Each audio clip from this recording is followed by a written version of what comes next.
Come rimediare al danno? In questo caso bisogna rifare completamente il cotico. Qui non siamo a livello di fare un patchwork e riparazione del prato con integrazioni di terriccio e semente. Qui bisogna rifare ex novo per metri quadri e metri quadri queste spiaggette di questo giardino storico.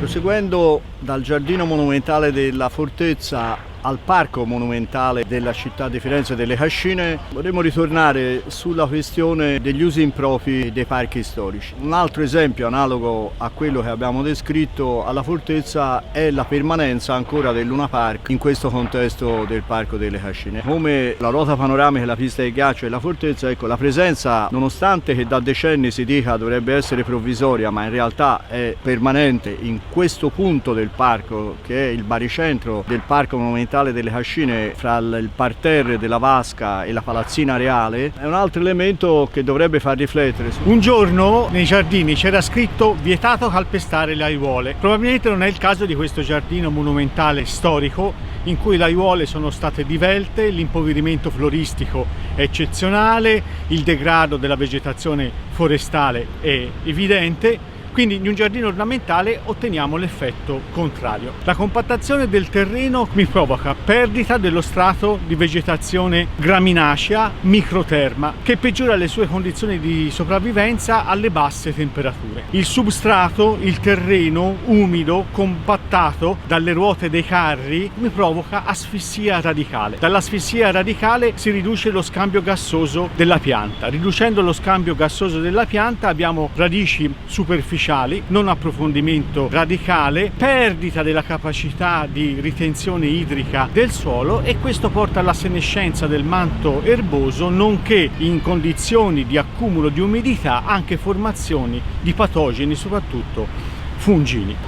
I danni quindi ambientali, che lì per lì alla sensibilità non vengano percepiti, invece ci sono e perdurano. Un giardino degradato non si può più chiamare verde pubblico.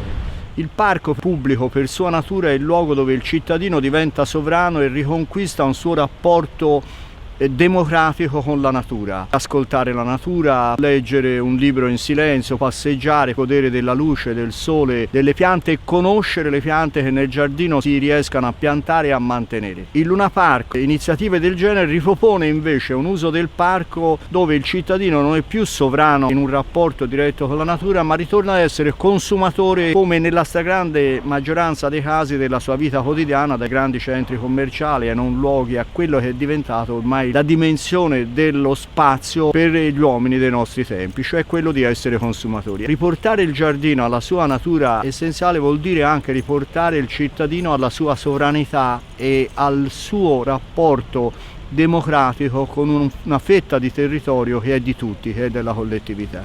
Allora si capisce perché la gente non viene più nei giardini per ammirare il verde e avere un contatto primigenio con la natura, ha bisogno di altri surrogati, come una ruota panoramica, un Luna Park, ma questo si può trovare ovunque e metterlo ovunque.